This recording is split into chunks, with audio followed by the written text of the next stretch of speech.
Hello friends, आज हम लोग पढ़ने जा रहे हैं the human I and the colourful world. इस चैप्टर में बस दो भाग में बांटा गया पूरा चैप्टर। एक हम लोग को अपना ह्यूमन आई के बारे में पूरा डिटेल्स पढ़ना है, कैसे बना हुआ है, कितने पार्ट्स है, लाइट्स कहाँ से इंटर करती है, कहाँ पे फॉर्म करती है, रेटिना रेटिना में क्या है, रॉड्स एंड कॉन्स, और ह्यूमन डिफेक्ट्स में क्या क्या चीज़ आते हैं। जैसे आँख में बच्चों लोग को क्या प्रॉब्लम होती है, बोर्ड पढ़ने में प्रॉब्लम हो रही है, बड़ों लोग को क्या हो रही है, पेपर पढ़ने में प्रॉब्लम हो रही है।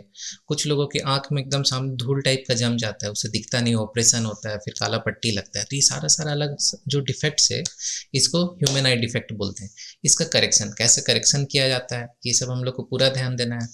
उसके बाद ये पार्ट 1 में हम लोग पढ़ेंगे। पार्ट 2 में क्या है, सिर्फ और सिर्फ लाइट के बारे में। मान के चलिए लाइट चैप्टर का एक्सटेंशन है, तो लाइट चैप्टर के एक्सटेंशन में हम लोग क्या दिखेंगे, अगर एक लाइट को हम लोग एक प्रिज्म से पास कर रहे हैं तो क्या होने वाला है। डिस्पर्सन ऑफ लाइट क्या होता है, डिस्पर्सन ऑफ लाइट जैसे अपना व्हाइट लाइट किसी एक मटेरियल से पार हुआ ऑप्टिकल मीडियम, तो वो 7 कलर में अपना स्प्रेड हो गया। फिर एटमॉस्फेरिक रिफ्रैक्शन देखेंगे हम लोग, पूरा एटमॉस्फेयर में कैसे अलग अलग रिफ्रैक्टिव इंडेक्स के कारण लाइट बेंड होते हुए हमारे आंखों में आती है, उसके कारण हम लोग ट्विंकलिंग इफेक्ट ऑफ स्टार्स देखेंगे। And lastly scattering of light.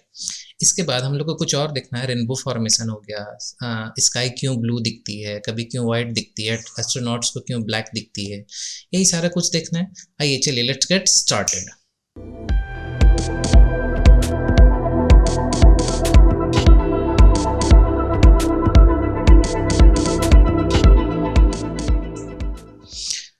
तो इस पे हम लोग स्टार्ट करेंगे पार्ट 1 वाले पार्ट से। मेन पार्ट हम लोग को देखना है सारे का working, defects of I, corrective lenses. और दूसरा मैंने क्या बोला था, dispersion of light, atmospheric refraction और स्कैटरिंग ऑफ लाइट। मतलब टोटल हम लोग ध्यान दे तो एक ह्यूमन आई पूरा पढ़ना है, एक टॉपिक, दो टॉपिक, 3 और 4। ठीक है, चलिए। ह्यूमन आई ये पूरा का पूरा एनसीईआरटी से लिया गया है। एनसीईआरटी से इसलिए लिया गया क्योंकि एग्जामिनेशन पॉइंट ऑफ व्यू से आप लोग को जो एग्जाम में ड्राइंग करने देगा तो आप लोग को यही ड्रॉ करना है। ठीक है, ये ह्यूमन आई हो गया। आउटर पार्ट को हम लोग क्या बोलते हैं, कॉर्निया। कॉर्निया के बाद हमारे पास आएगा एक्वस ह्यूमर 2। ठीक है, लेयर वाइज हम लोग डिस्कस कर रहे हैं। उसके बाद हमारा आइरिस हो गया। आइरिस के बीच में ये जो ओपन स्पेस बच रहा है इसको हम लोग प्यूपिल बोलते हैं। उसके बाद ये हमारा लेंस हो गया, लेंस को कंट्रोल करने वाला। ये हमारा मसल्स हो गया, सिलियरली मसल हम लोग इसको बोलते हैं। और ये जो बीच का स्पेस है इसको हम लोग बोलते हैं विट्रस ह्यूमर। ये पीछे का जो पूरा दिख रहा है ना, ये पोर्शन पूरा, ये हमारा रेटिना है। रेटिना मतलब इसको हम लोग बोल सकते हैं स्क्रीन। ठीक है, यहीं पे आके इमेज फॉर्म होता है। तो जो भी इमेज इसमें फॉर्म होता है वो उल्टा रहता है, तो ये ऑप्टिक नर्व्स इसको ब्रेन में भेजता है, टू ब्रेन, और यही हमारा सारा उल्टा का सिग्नल को सीधा करता है। ठीक है, तो हम लोग को सीबीएसई के हिसाब से इतने ही पॉइंट्स को हम लोग को ध्यान रख के पढ़ना है, इससे ज़्यादा हम लोग को नहीं पढ़ना है। आइए अब डिटेल में पढ़ते हैं। अब क्या क्या चीज़ होता है। सबसे आउटर लेयर हो गया हम लोग का कॉर्निया। तो कॉर्निया का क्या काम है, ये एक ट्रांसपेरेंट मेम्ब्रेन है जो सबसे स्टार्टिंग में है, और ये हमारा आई को कवर करता है और इसी से लाइट इंटर करती है हमारे आंख में। ठीक है, पॉइंट नंबर 1। ये छोटा छोटा डेफिनेशन आप लोग को याद होना चाहिए। एक एक मार्क्स में अगर पूछते कि क्या होता है कॉर्निया, तो हाँ ठीक है सर ये होता है, बता दिए।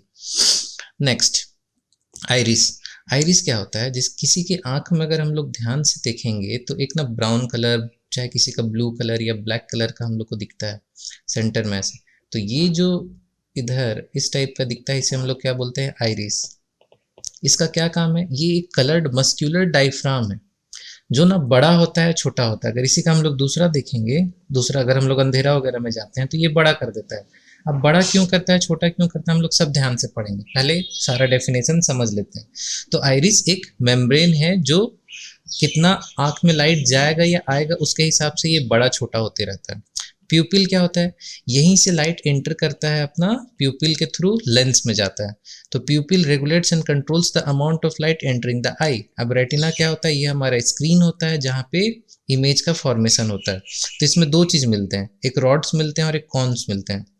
अब रॉड्स कॉन क्या होते हैं, रॉड्स होता है हमारा लाइट ऑफ इंटेंसिटी के लिए, मतलब आंख में कितनी लाइट का इंटेंसिटी जा रहा है उसको देखता कौन है, रॉड्स। और कौन क्या देखता है, कलर को। ठीक है, इसके बारे में भी हम लोग भी ध्यान से पढ़ने वाले हैं डिटेल में। आइलेंस, आइलेंस ये हो गया, ये किस चीज से बना हुआ रहता है?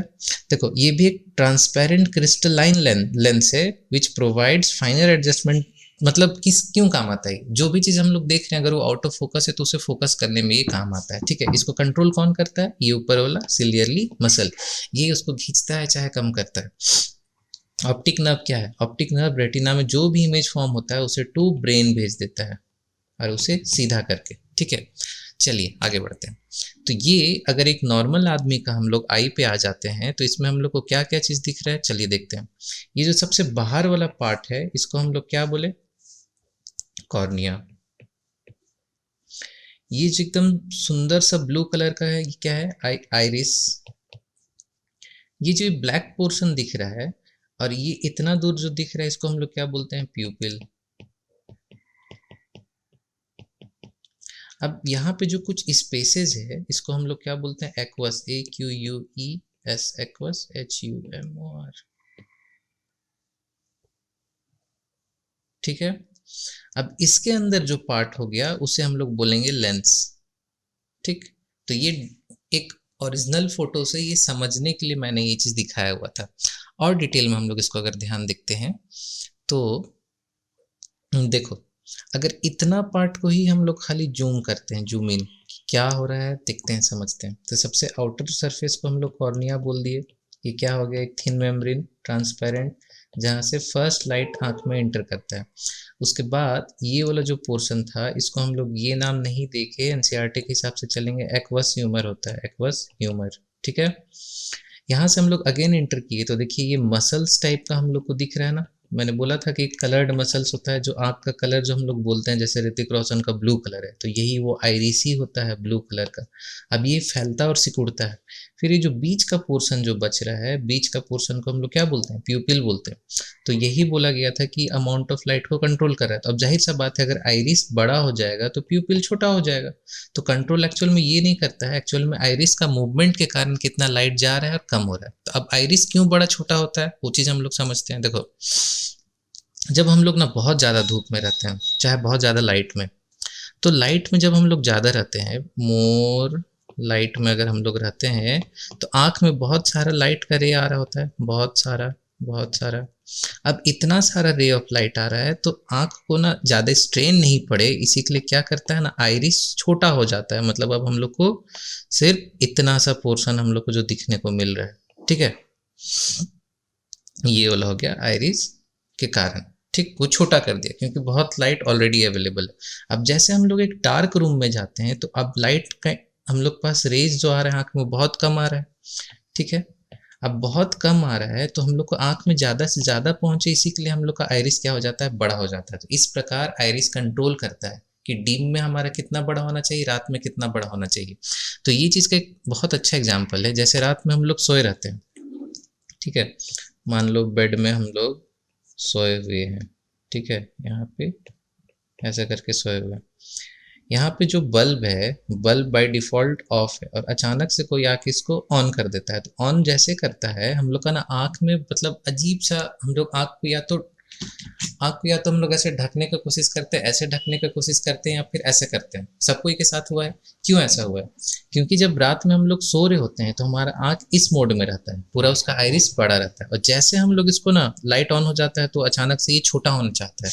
तो जब बड़ा से धीरे धीरे उसे समय लगता है छोटा होने में, तो बड़ा जब रहता है ना तो आँख में बहुत ज़्यादा लाइट जाने से चुभता है। इसी के लिए जब तक वो छोटा नहीं होता है हम लोग को ना अनकंफर्टेबल फील होता है। यही आइरिस का काम है। ठीक है, चलिए आगे बढ़ते हैं। अब power of accommodation of lens, ये ना डायरेक्ट क्वेश्चन आता है 1 मार्क्स में, 1 या 2 मार्क्स में आता है। ये 1 मार्क्स या 2 मार्क्स कुछ भी पूछ देगा, तो ये इंपॉर्टेंट है। Define power of accommodation. तो पावर ऑफ अकोमोडेशन कुछ नहीं होता है, the ability of eye lens to adjust its focal length. क्यों फोकल लेंथ को एडजस्ट करेंगे हम लोग? एक चीज़ आप बताओ। फोकल लेंथ को एडजस्ट इसलिए करेंगे to see the image, to see the objects clearly. तो ये किसका एबिलिटी है? आई लेंस का एबिलिटी है। किसी किसी का आई लेंस खराब हो जाता है तो उसको ठीक से नहीं दिखता है, तो इसी के लिए जो हम लोग जब तक ठीक रहता है तो ही लेंस का एबिलिटी कि वो कोई भी ऑब्जेक्ट पास का हो या दूर का हो, इसको क्लियरली देखने का जो एबिलिटी है उसी को हम लोग बोलते हैं पावर ऑफ रिकमेंडेशन, इसको ध्यान से समझने के लिए हाथ को सामने लाए, आप लोग इसको फोकस करें एकदम टिप को फोकस करके इसको थोड़ा नीचे कीजिए और इसके माध्यम से आप लोग ना पीछे देखने की कोशिश कीजिए। क्या दिखेगा? पीछे आप लोग को पूरा ब्लर दिखेगा। अब पीछे हम लोग देखेंगे, पीछे देखते हुए अगर हम लोग इसको ध्यान देखने की कोशिश करेंगे तो हम लोग को पूरा ब्लर दिखेगा। तो हम लोग का क्या हो रहा है, आंख का ना लेंस फोकस कर रहा है, दूर की तरफ फोकस किया, पास की तरफ फोकस किया, ठीक है। यही होता है पावर ऑफ रिकमेंडेशन। उसके बाद focal length cannot decrease below a certain level, मतलब हम लोग को जो सबसे सामने का दिख सकता है वो हम लोग का कितना सबसे क्लियरली कितना दिख सकता है, 25 सेंटीमीटर। मतलब अगर यहाँ पे कोई आँख है, अब यहाँ से इसको सबसे जो क्लियर पॉइंट दिखेगा नज़दीक का वो कितना होता है, 25 सेंटीमीटर, ठीक है। और दूर कितना दिखेगा, वो तो टू इन्फिनिटी तक दिखेगा। तो इसका एक एग्जांपल है, एकदम पास लाके हम लोग आँख में अगर हम लोग फोकस करेंगे तो ये नहीं दिखता है उतना क्लियरली, जब तक ये करीब 25 सेंटीमीटर का दूरी में नहीं आता है, ठीक। एक और चीज़ है, सबको ध्यान रखना, ये point diameter of eye ball is around 2.3 centimetre. मतलब हम लोग का आई बॉल का जो डायमीटर है ये अराउंड इतना ही है, 2.3 सेंटीमीटर। इतना ही में सारा कुछ अटा हुआ है। तो किसी बुक में 2.3 है, किसी बुक में 2.5 सेंटीमीटर। एक नॉर्मल ह्यूमन बीइंग का एक आंख से अगर हम लोग खाली देखेंगे तो हम लोग को एक आंख से कितना दिखता है, वो 150 डिग्री, ठीक है। और हम लोग अगर इस आंख से भी कितना दिखा 1, लेकिन हम लोग दोनों आंख को कंबाइन कर देंगे तो हम लोग को सीधा 180 डिग्री तक दिखता है। तो इसको हम लोग क्या बोलते हैं, फील्ड ऑफ व्यू। ये छोटा छोटा टर्म्स आप लोग को ना पता होना चाहिए। जैसे एक आंख से हम लोग का 150 डिग्री ये वाला पोर्शन, और इसका भी 150 डिग्री, लेकिन दोनों हम लोग मिला देंगे तो 180 डिग्री मिल जाएगा। तो ये छोटा छोटा चीज़ को ना आप लोग को जानना चाहिए, क्योंकि 1 मार्क्स में कभी भी पूछ सकता है। अब आगे देखते हैं डिफेक्ट्स में क्या क्या है। डिफेक्ट्स ऑफ आई, 3 प्रकार के डिफेक्ट्स हम लोग को पढ़ना है। एक हम लोग को दूर का नहीं दिखता है, एक हम लोग को पास का नहीं दिखता है, और एक केस होता है कि हम लोग को पास और दूर दोनों नहीं दिखता है। हम लोग सबसे पहले स्टार्ट करेंगे कि हम लोग को दूर का नहीं दिख रहा है, ठीक है, जो जनरली स्कूल के बच्चों को होता है, मतलब जनरली कम एज में जो हो जाता है कि दूर में देखने में थोड़ा सा दिक्कत होता है, ठीक है।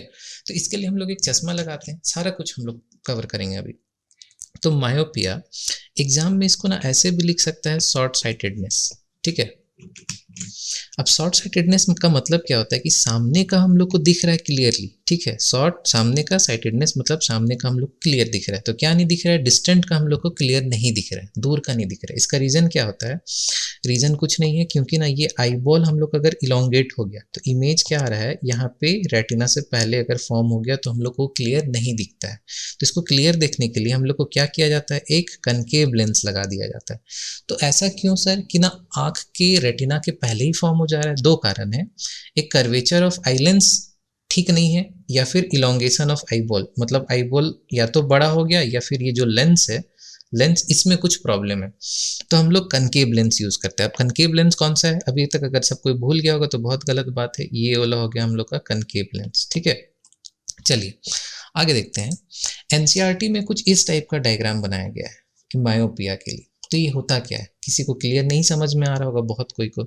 हम लोग इसको ना पूरा एक, सबसे पहले हम लोग एक आई बॉल बनाने सीखते हैं। आई बॉल बनाने के लिए हम लोग सबसे पहले गोल बनाएंगे, ठीक से तो बना नहीं, और एक पार्ट को थोड़ा सा ऐसे उठा देंगे और यहाँ पे हम लोग का लेंस आ जाएगा, ठीक है। ये हो गया आई बॉल। पीछे वाला पोर्शन रेटिना, ये हमारा लेंस हो गया, क्रिस्टलाइन लेंस। अब मायोपिया में क्या होता है, दूर का नहीं दिखता है। तो हम लोग एक एग्जाम्पल लेके चलते हैं कि दूर का, कितना दूर का नहीं दिखता है। अगर यहाँ पे कोई एक लड़का खड़ा है तो ऐसा नहीं है कि इसको पूरा दूर का एकदम अनक्लियर दिख रहा होगा, कुछ इस रेंज तक। अगर मान के चलते हैं 10 मीटर, 10 मीटर के बाद उसको ना अनक्लियर दिखना होगा, इस पॉइंट से अनक्लियर दिख रहा होगा, अनक्लियर मतलब फोकस नहीं हो पा रहा है। अब इसके इधर हम लोग जितना भी जाएंगे उसको अनक्लियर ही दिखेगा। अब क्या चीज़ अनक्लियर दिखता है, बड़ा पार्ट तो हम लोग देख लेते हैं, लेकिन छोटा कुछ लेटर्स वगैरह रहता है तो हम लोग को क्लियरली नहीं दिखता है। तो वही चीज़ अब हम लोग का फार पॉइंट कहाँ पे आ गया, यहाँ पे आ गया फार पॉइंट, ठीक। मतलब इस पॉइंट तक जितना भी चीज़ रहेगा वो हम लोग को क्लियरली दिख रहा है। तो हम लोग क्या करेंगे, सबसे पहले में एक फार पॉइंट लिए, फार पॉइंट से रेज ऑफ लाइट गया आँख में, वो एग्जैक्ट हम लोग का रेटिना पे फॉर्म हो गया। एरो दिखाना बहुत ज़रूरी है एग्जाम में, ठीक है। नेक्स्ट हम लोग एक और आई बॉल बनाएंगे, सामने साइड प्यूपिल और एक हम लोग लेंस दे दिए। अब जो इन्फिनिटी से रे आ रहा है फार पॉइंट के बाद, वो कहाँ पे फॉर्म हो रहा है? वो पहले ही फॉर्म हो जा रहा है, पहले फॉर्म हो गया। अब इसी पहले फॉर्म हो रहा है, इसी के कारण वो अनक्लियर हो रहा है। तो क्लियर इमेज कैसे फॉर्म होगा? हम लोग एक और आई बॉल लगाते हैं।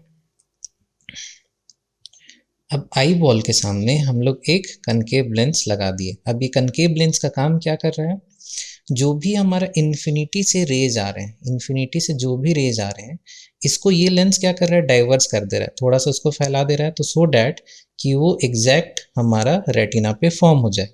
अब इस चीज़ को ना ध्यान से समझते हैं। पहले सबसे पहला चीज़ तो आप लोग देखो कि ये जो नॉर्मल आई है, इसका फार पॉइंट कहाँ पे है? फार पॉइंट इस जगह है। ये हो गया हमारा क्या?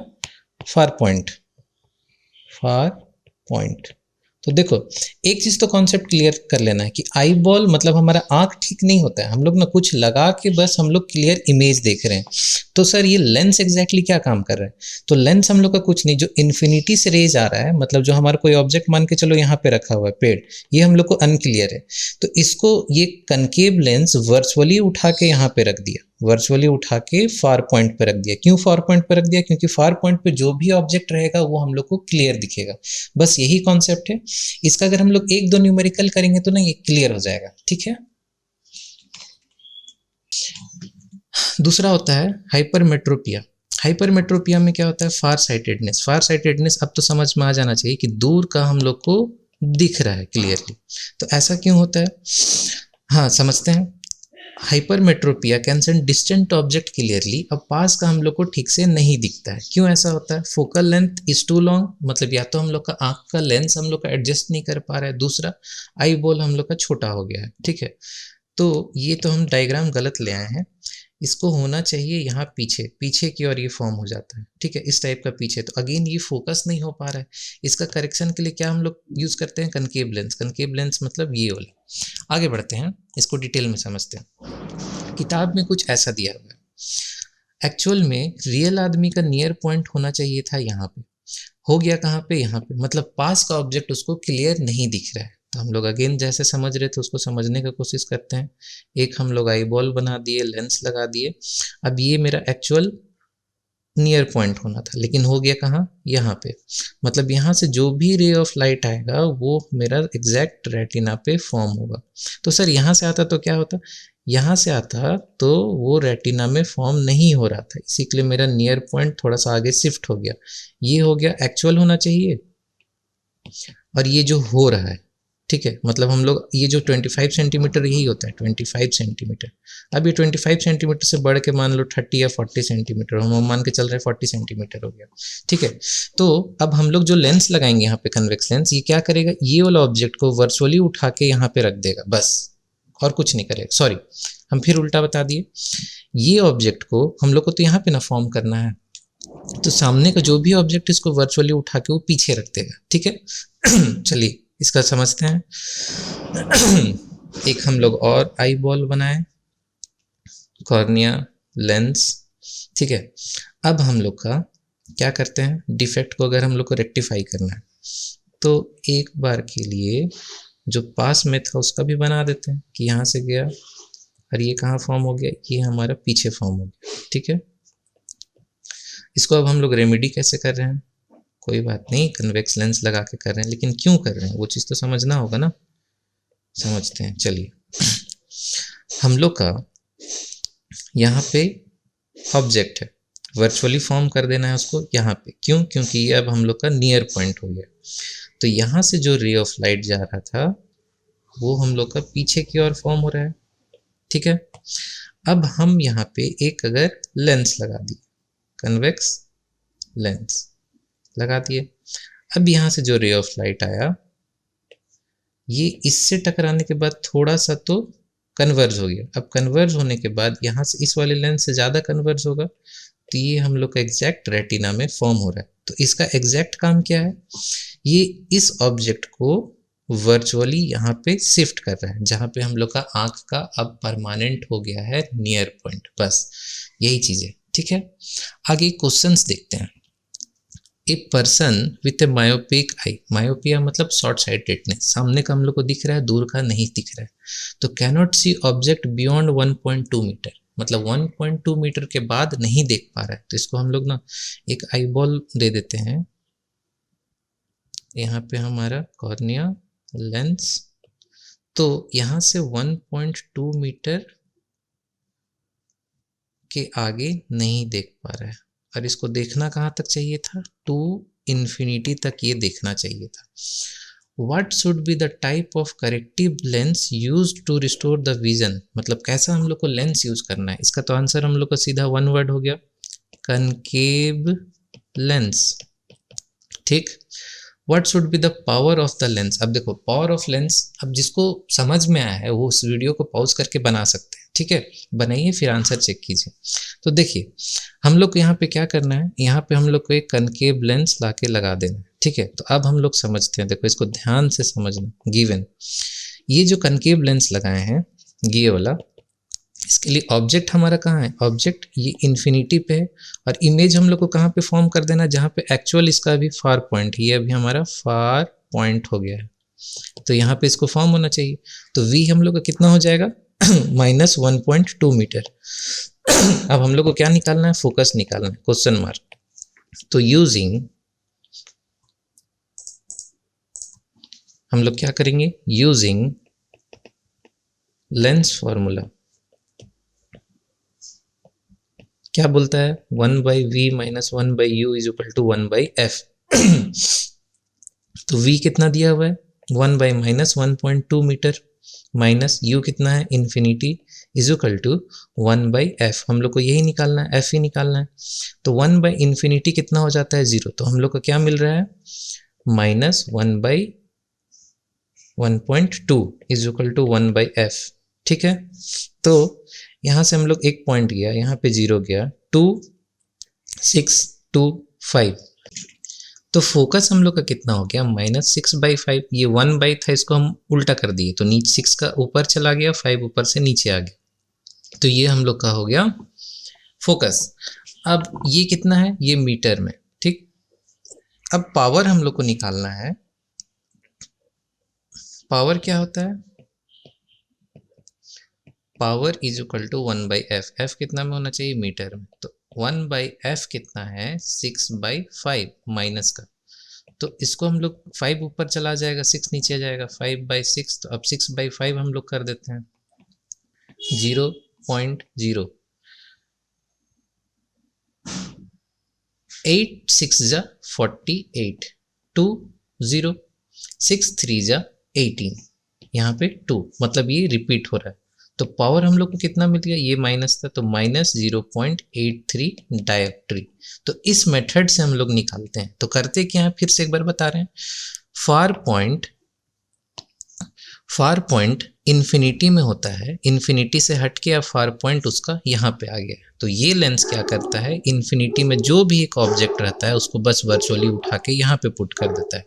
इसी के लिए जो हम लोग लेंस के लिए हम लोग पढ़ रहे हैं, कोई भी ऑब्जेक्ट रखा हुआ है तो इन्फिनिटी में उसको फॉर्म कहाँ पे कर देना है, -1.2 मीटर में। क्यों, क्योंकि अब यहाँ पे इसका फार पॉइंट आ गया है, ठीक है।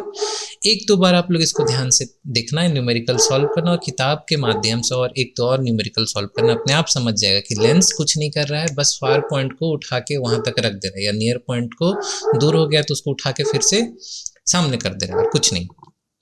आगे बढ़ते हैं। लास्ट है प्रेस बायोपिया। प्रेस बायोपिया क्या होता है, ये एक ऐसा डिफेक्ट है जिसमें ना myopia as well as hypermetropia दोनों से जो सफ़र करता है उसको हम लोग क्या बोलते हैं, प्रेस बायोपिया। क्यों ऐसा होता है, सिलियरली मसल का काम क्या था, आँख का जो लेंस को या तो छोटा करता है या वो बड़ा करता है खींच के, उसे सिलियरली मसल बोलते हैं। उसका ना फ्लेक्सिबिलिटी खत्म हो जाता है, तो इसी के लिए हम लोग को प्रेस बायोपिया हो जाता है। प्रेस बायोपिया के लिए हम लोग क्या करते हैं, concave as well as convex lens दोनों यूज करते हैं। देखिए ये इस टाइप का लेंस होता है जिसमें हाफ पार्ट हमारा कनकेव होता है और हाफ पार्ट कन्वेक्स होता है। स्कूल के कोई टीचर को या फिर घर में किसी को, मम्मी पापा को भी आप ये चीज़ देखे होंगे कि ऐसा दिखता है उनका लेंस, ठीक है। चलिए आगे देखते हैं। कैटरैक्ट क्या होता है, हम लोग देखते हैं कि जैसे ओल्ड एज में कुछ आँख इस टाइप का हो जाता है कभी कभी, ठीक है, यहाँ पे पूरा डार्क हो जाता है, ये वाला अगर हम लोग पोर्शन ध्यान से देख रहे होंगे तो नॉर्मल आई का कुछ ऐसा दिखना चाहिए, ये एक्चुअल में हो कैसा डार्क हो गया। डार्क होने के कारण क्या होता है, आँख में कोई भी रे ऑफ लाइट इंटर ही नहीं कर पाता है या कर भी पाता है तो बहुत कम कर पाता है। तो इसके कारण क्या हो जाता है, उसका ना विजन चला जाता है। तो इसको हम लोग कैसे ठीक करते हैं, इसके लिए ना सर्जरी होता है, ऑपरेशन करके ये भी जो क्लाउडी फॉर्म हुआ है आँख में क्लाउड टाइप का, इसको ना निकाल दिया जाता है, ठीक है। और ये प्रेस बायोपिया में इस टाइप का हम लोग का स्पेक्टिकल यूज़ किया जाता है। देखो इसमें एक पार्ट में ये पास में देखने के लिए लेंस जो यूज़ होता है कौन सा, कनकेव कन्वेक्स, और दूर के लिए कनकेव। तो इस टाइप का लेंस को हम लोग प्रेस बायोपिया में यूज़ करते हैं, ठीक है। तो कैटरैक्ट एक बीमारी है। इसमें क्या होता है, crystalline lens of people at old age become milky and cloudy. जैसे वो वाइट वाइट दिख रहा था इसी के लिए उसका नाम दे दिया गया है milky and cloudy. This condition is called cataract. This cause partial और कंप्लीट लॉस ऑफ विजन। अब सामने में एकदम पूरा क्लाउडी टाइप का फॉर्म हो जाएगा, लाइट ही नहीं इंटर कर पाएगा तो कैसे कुछ होगा, दिखेगा ही नहीं। It is possible to restore vision through a cataract surgery. Cataract surgery में कुछ नहीं करता है, उसको हल्का सा निकाल देता है या फिर आई का लेंस चेंज कर देता है। फिर आप लोग देखे होंगे कोई कोई ना एकदम ब्लैक कलर का चश्मा लगा के कुछ दिन तक ऑपरेशन के बाद घूमते हैं। तो जो भी एकदम प्योर ब्लैक कलर का चश्मा लगा के घूमते हैं तो उन्हें कैटरैक्ट का ऑपरेशन हुआ रहता है। या फिर और कोई आँख का जो कुछ प्रोसीजर होता है, कैटरैक्ट छोड़ के कुछ और भी अगर कोई ऑपरेशन कराते हैं तो ब्लैक कलर का चश्मा लगाया जाता है। क्यों? क्योंकि आँख में ज़्यादा रे ऑफ लाइट इंटर ना करे और उनको ना डैमेज ना कर दे, ठीक है। चलिए एक और न्यूमेरिकल देखते हैं। A person need a lens of power -1.5 डायोप्ट्री। तो हम लोग को एक चीज़ तो पता चला कि इसको 1.5 डायोप्ट्री का एक जन को पावर चाहिए। तो यहाँ पे माइनस से मतलब क्या डिनोट कर रहा है, कौन से लेंस में माइनस होता है, कनकेव में। क्यों? क्योंकि इसमें अपीयर्स टू पीछे, ठीक है। तो कनकेव, अभी कनकेव कहाँ पे यूज होता है, मायोपिया, मतलब सामने का दिख रहा है दूर का नहीं दिख रहा है। तो डिस्टेंट विजन को इसमें दे भी दिया, डिस्टेंट विजन को करेक्शन के लिए। फॉर करेक्टिंग हिज नियर, मतलब उसका सामने के लिए +1.5 डायोप्ट्री का यूज कर रहा है। What is the focal length of the lens, ठीक है। कैसे हम लोग निकालेंगे, जिसको लग रहा है बना पाएंगे प्लीज पॉज कीजिए वीडियो, बना के देखिए आंसर। डिस्टेंट विजन के लिए कितने यूज कर रहे हैं, -1.5D, और नियर के लिए हम लोग कितना कर रहे हैं, +1.5D। तो सॉल्यूशन हम लोग करेंगे, power is equal to 1/f होता है। f कितना में, मीटर में होना चाहिए। तो पावर कितना दिया हुआ है, पहले के लिए हम लोग लेके आएंगे -5.5 इज इक्वल टू 1/f, ठीक है। तो f को हम लोग ऊपर कर दे, 5.5 को नीचे, तो f को हम लोग यहाँ पे लिया है -5.5, यहाँ से 0.51152, मतलब फोकल लेंथ हम लोग को कितना मिल गया, 2/11 माइनस मीटर। इतना का हम लोग को यूज करेंगे कनकेव लेंस में, ठीक है, मतलब दूर का देखने के लिए। अब पास का देखने के लिए power is equal to 1/f। तो पावर कितना है, +1.5 डायोप्ट्री, यहाँ से हम लेके आए, इज इक्वल टू 1/f। तो f कितना हो जाएगा, 1/1.5। ये 5 यहाँ पे ऐसे चला गया, 5 3 जा 5 2 जा, तो हम लोग का फोकस कितना हो गया, फोकस इज इक्वल टू 2/3। इसको अगर हम लोग डिवाइड करेंगे तो 0.6666 आता है। तो 0.67 हम लोग लिख सकते हैं, और प्लस है तो प्लस, तो यही चीज़ हो गया, हमारा आंसर से मैच हो गया। तो इस प्रकार हम लोग ना न्यूमेरिकल सॉल्व करते हैं, ठीक है। चलिए आगे बढ़ते हैं। अब जैसे कि हम लोग का पूरा लेंस का पार्ट एक हिसाब से ख़त्म हो गया, हम लोग क्या क्या पढ़े, आँख का lens, cornea, iris, pupil, lens, ciliary muscle, aqueous humour, vitreous humour और रेटिना। अब लेंस के बाद हम लोग का क्या था, रिफ्रैक्शन ऑफ लाइट। रिफ्रैक्शन में क्या था, डिस्पर्सन। डिस्पर्सन में क्या था कि एक वाइट लाइट कहीं पे आ रहा है, एक प्रिज्म से टकराने के बाद वो अपना 7 कंस्टिट्यूएंट कलर में फैल जाता है। तो इसको हम लोग ध्यान से देखते हैं, आइए। तो ये हमारा प्रिज्म है, इधर से वाइट लाइट आ रहा है। अब वाइट लाइट क्या होता है, सनलाइट, सनलाइट को हम लोग वाइट लाइट बोलते हैं, इसको वाइट लाइट। अब वाइट लाइट क्यों हम लोग बोलते हैं, क्योंकि सर वाइट दिख रहा है, नहीं, इसमें ना 7 कलर्स इसमें छुपे रहते हैं। कौन से 7 कलर्स, विबग्योर, VIBGYOR, ये हमेशा उल्टा लिखा रहता है, ठीक है, कोई ऐसे नहीं लिख के आएगा VIBGYOR। देखो यहाँ पे भी वायलेट ऊपर था, रेड नीचे था, तो इसको देख लेना, वायलेट इधर, रेड इधर, तो एक प्रिज्म में देखो, आप लोग ध्यान से देखते जाओ, पहले सब डिटेल में पढ़ना ही है।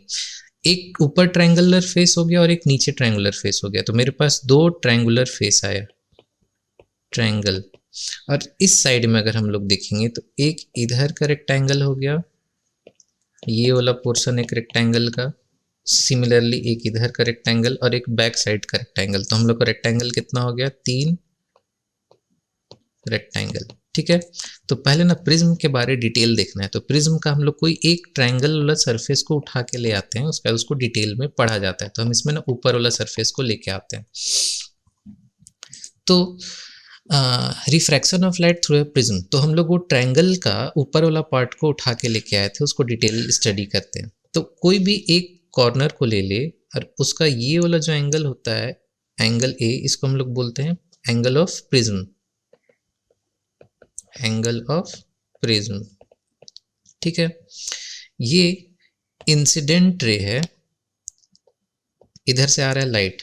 ठीक है, तो लाइट जब आता है तो ये जो पहला इंटरफेस में, मतलब पॉइंट ई पे क्या हो रहा है, यहाँ पे रेयर मीडियम है, यहाँ पे क्या है, ये डेंसर है। डेंसर कैसे आप बोले, देखो प्रिज्म जो भी बनता है ग्लास से बना रहेगा, हवा जो आ रहा होगा वो एयर से आ रहा होगा लाइट जो एयर से आ रहा होगा, तो एयर तो रेयर है।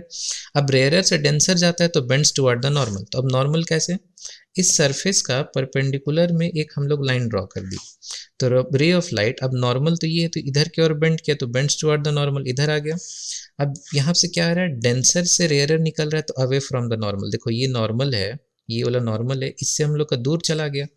तो हम लोग यूज वही कर रहे हैं जो हम लोग पिछला चैप्टर में पढ़ के आए हैं। तो इस वाले लाइन को हम लोग क्या बोलेंगे, जो स्टार्टिंग में था, इसको हम लोग बोलेंगे इंसिडेंट रे, और एंगल ऑफ इंसिडेंट ये वाला हो जाएगा एंगल आई। फिर ये जो एंगल बन रहा है इसको हम लोग क्या बोलेंगे, रिफ्रैक्टेड रे। ठीक, अब जब ये इधर जाके निकल रहा है तो यहाँ पे एंगल ई जो दिख रहा है, इसको तो पहले हम लोग बोलेंगे इमर्जेंट रे, और यहाँ पे ये एंगल हो जाएगा एंगल ई, ये क्या हो गया, एंगल ऑफ इमर्जेंट। ठीक है, अब इसमें एक चीज और हम लोग ध्यान देते हैं कि रे ऑफ लाइट जब आ रहा था तो उसका एक्चुअल पाथ ये होना था। ठीक है, एक्चुअल पाथ ये हो के हम लोग का इधर चला गया, नीचे की ओर चला गया। तो नीचे की ओर को हम लोग अगर ऊपर लेके आते हैं तो ये जो हम लोग का एंगल डी दिख रहा है, डेल्टा टाइप का हम लोग इसको बोलते हैं, ये एंगल डी इसको क्या बोलते हैं, एंगल ऑफ डेविएशन, मतलब वो कितना ज़्यादा डेविएट कर गया। तो ये सारा टर्म्स जो भी जार्गन है ये हम लोग को जानना होगा। ठीक है, एग्जाम में दे देता है कि एक ऐसा प्रिज्म बनाता है, लास्ट ईयर का सैम्पल पेपर में भी था, एक प्रिज्म बना दिया, ऐसे रे ऑफ लाइट यहाँ पे दिखा दिया। अब बोलता है इसमें पूरा मार्किंग कीजिए, कौन angle of incident, angle of refraction है, इमर्जेंट रे कौन सा, एंगल ऑफ इमर्जेंट क्या है। तो इसके लिए ये चीज़ें। अब ये एक ट्रायंगल कहाँ से आया, इसको हम फिर से एक बार बता रहे हैं। प्रिज्म कुछ इस टाइप का होता है, 3 रेक्टेंगुलर फेस होता है और 2 ट्रायंगुलर फेस होता है। तो हम कोई भी एक ट्रायंगुलर या सामने से पकड़ लिया, पीछे से पकड़ ले, उसका हम लोग डिटेल्स देख रहे हैं। ठीक है, आगे पढ़ते हैं। Dispersion of white light through prism. अब डिस्पर्सन क्या होता है, डिस्पर्सन होता है कि splitting of white light into its 7 constituent colour is known as dispersion. मतलब वाइट लाइट को 7 कलर में, देखो यहाँ पे 7 कलर में तोड़ देना ही को हम लोग क्या बोलते हैं, डिस्पर्सन बोलते हैं। और ये जो 7 कलर यहाँ पे ऐसे फॉर्म हो रहा है, नीचे से हम लोग स्टार्ट करेंगे VIBGYOR, देखो 1 2 3 4 5 6 7, ये जो 7 कलर का जो हमारा बन रहा है स्पेक्ट्रम, इसको हम लोग क्या बोलते हैं, स्पेक्ट्रम। 7 कलर का बैंड को स्पेक्ट्रम, SPECTRUM, स्पेक्ट्रम। ठीक है, the band of colour which is formed after dispersion of light is known as spectrum. तो अब क्वेश्चन आता है, ऐसा क्यों, वाई, क्यों ऐसा हो जाता है सर, कि वाइट लाइट जाता है प्रिज्म से तो 7 कलर में क्यों ऐसा फॉर्म हो जाता है। ठीक है, हम लोग देखते हैं, समझते हैं। तो कुछ ऐसा हो रहा है। अब यहाँ पे हम लोग को वेव्स दिख रहा है। देखो 3-4 चीज़ यहाँ से हम समझाना कोशिश करेंगे। पहले आप लोग इसको ध्यान से देखो कि वेव क्या होता है। वेव कुछ इस टाइप का मूव हो रहा है, तो जिसका देखो ये क्रेस्ट हो गया और ये नीचे वाला ट्रफ हो गया, जो क्लास 9th में सब चीज़ पढ़ाया गया था। कोई बात नहीं जो नहीं पढ़ा, यहाँ से यहाँ तक का लेंथ को हम लोग बोलते हैं लैम्डा, मतलब कि वेव लेंथ, वेव लेंथ, ठीक है। अब रेड का वेव लेंथ सबसे ज़्यादा है, कोई एक जगह का पॉइंट को हम लोग देख लेते हैं। देखो यहाँ से यहाँ तक का हम दूरी देखे ज़्यादा है, और नीचे वाला का देखेंगे कोई भी सेम जगह का, तो देखो हम लोग को क्या है, कम दिख रहा है, लेंथ कम है, वेव लेंथ। तो वेव लेंथ हम लोग का कुछ इस रेशियो में घट रहा है, वेव लेंथ ये यहाँ पे सबसे ज़्यादा था, नीचे डिक्रीज हो रहा है, तो यहाँ पे डिक्रीजिंग लिख देते हैं। तो अब क्या है, वेव लेंथ जिसका ज़्यादा है वो कम डेविएट होता है, तो हम लोग इसको यहाँ पे ऐसे लिख सकते हैं, more the wave length less will be its deviation after refraction। तो क्या हो रहा है, ये चीज़ तो एक दिमाग में रख लेना है। तो वाइट लाइट आया, तो वाइट लाइट में पूरा का पूरा 7 कलर है पूरा, ठीक है। अब जैसे यहाँ पे हम लोग का पहला सरफेस में क्या हो रहा है, रिफ्रैक्शन हो रहा है, बेंडिंग ऑफ लाइट, ठीक है, रिफ्रैक्शन हो रहा है, तो 7 का 7 कलर का अलग अलग वेवलेंथ है। देखो हम लोग यहाँ पे आप लोग फोटो से देख सकते हो कि 7 का 7 कलर का अलग अलग वेवलेंथ है। तो जिसका सबसे कम वेवलेंथ है जो कि रेड है, वो सबसे कम डेविएट हुआ, इसी के लिए सबसे कम बेंड हुआ। और जिसका वायलेट है वो सबसे ज़्यादा, उसका मतलब सॉरी, रेड का सबसे ज़्यादा वेवलेंथ था, तो सबसे ज़्यादा वेवलेंथ था तो सबसे कम डेविएट हुआ, और वायलेट का सबसे ज़्यादा, सॉरी,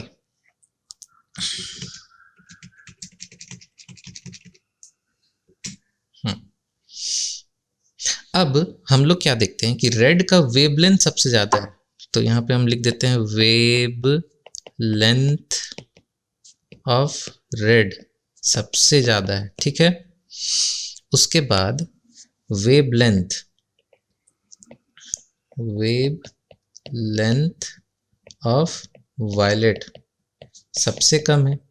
तो अब देखो जिसका सबसे ज़्यादा वेव लेंथ है वो क्या करेगा, सबसे कम डेविएट होगा, और जिसका सबसे कम वेव लेंथ है वो सबसे ज़्यादा डेविएट करेगा। वही चीज़ हम लोग को यहाँ पे दिख रहा है, ठीक है। समझ में आया, नहीं समझ में आया तो आप लोग इसको ना दोबारा रिपीट करके देखिएगा। और ये वेव फॉर्म से हम लोग को ये चीज़ समझ में आता है कि क्यों कुछ लाइट मतलब 7 कलर में ऐसा स्प्लिट हुआ और क्यों 7 कलर में ऐसा स्प्लिट हुआ, ठीक है। आगे बढ़ते हैं। तो न्यूटन ने क्या किया, एक प्रिज्म एक्सपेरिमेंट किया। एक्चुअल में यही वो पहले इंसान थे जो साइंटिस्ट थे जो देखे कि व्हाइट लाइट 7 कलर से मिलके बना हुआ है। कैसे, he found a beam of white light emerging from the other side of A second prism. This observe gave Newton the idea that the sunlight is made up of 7 colour. तो किए क्या, देखो ये पहले ना 2 प्रिज्म का arrangement किए, पहला प्रिज्म से जब व्हाइट लाइट पास हुआ तो हम लोग को ना यह इस वाले सरफेस पे दिखा कि वो 7 कलर में वो दिख रहा था। अब अगेन जब ये प्रिज्म 2 से उसको पास कराया वो, तो सोचे कि शायद और ये 7 कलर से ज़्यादा अगर कलर होगा तो प्रिज्म 2 से अगर हम लोग पास करेंगे तो और ज़्यादा दिखना चाहिए था। तो प्रिज्म 2 से पास कराने के बाद दिखा ना कि उनको अगेन वो वाइट लाइट ही मिल रहा है, मतलब टोटल हम लोग का लाइट 7 ही कलर से मिल के बना हुआ है। तो ये चीज़ कौन बताए थे, ये न्यूटन्स बताए थे, ठीक है। यहाँ पे स्पेलिंग गलत है, PRISM होता है, ठीक है, प्रिज्म। तो ये न्यूटन के द्वारा दिया गया था, तो इसमें हम लोग को ज़्यादा डिटेल्स में नहीं जाना है। तो अब हम लोग का 3-4 क्वेश्चन यहाँ से बनते हैं। पहला question, why signal lights are red light, क्यों ऐसा क्वेश्चन, क्योंकि अभी हम लोग वेव फॉर्म भी एक बार देख लिए हैं। तो देखो रेड का वेवलेंथ ज़्यादा है, अगर हम लोग ब्लू वायलेट का अगर हम लोग देखेंगे तो ऐसा छोटा है। अब एटमॉस्फेयर में क्या है कि बहुत सारा छोटा छोटा पार्टिकल्स भरा हुआ है, ठीक है, बहुत सारा, मतलब डस्ट हो गया, वाटर मॉलिक्यूल्स हो गया, और भी बहुत सारे, स्मोक हो गया, केमिकल्स हो गया, ठीक। तो अब जिसका वेवलेंथ कम है वो क्या करता है, इस सारा छोटा छोटा पार्टिकल से वो टकरा जाता है और वो इस इधर उधर छितरा जाता है, ठीक है। सिमिलरली रेड कलर का वेवलेंथ ज़्यादा है तो ये क्या करता है ना, ईजिली छोटा पार्टिकल से, एटमॉस्फेरिक पार्टिकल से वो निकल जाता है, तो रेड कलर हम लोग को दूर तक दिखता है, ठीक है। तो इसका आंसर सीधा 1 वर्ड में क्या हो जाएगा, because the